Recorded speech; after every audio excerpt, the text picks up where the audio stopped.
wanted to review some frequently asked questions regarding letters to the daily journals of the Assembly and Senate in the California Legislature. So, what's the purpose or purposes of a letter to the journal? They're generally used when a member needs to submit a letter to the journal to clarify one of their bills or often to express their intent regarding the bill that's been passed. Where's the letter published? In either the Assembly or Senate Daily Journal, depending on which is the bill's house of origin.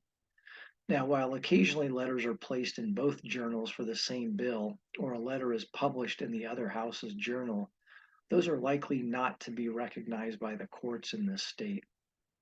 Who submits a letter to the journal? These signed letters are submitted by the bill's author on their letterhead and addressed to either the Assembly Chief Clerk for an AB or the Senate Secretary for an SB.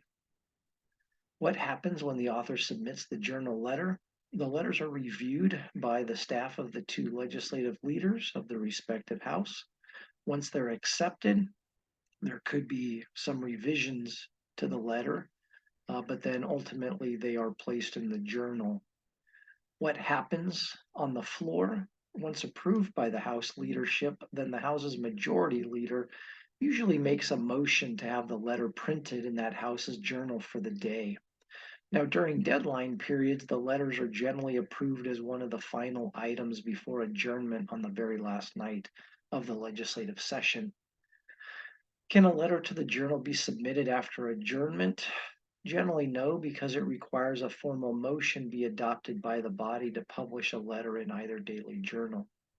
Can journal letters be written by floor managers or co-authors? While there's no prohibition on this, I think courts in this state would be less receptive to them for purposes of statutory interpretation. So the bill's actual author should be the one who submits and signs the letter that is published in the daily journal.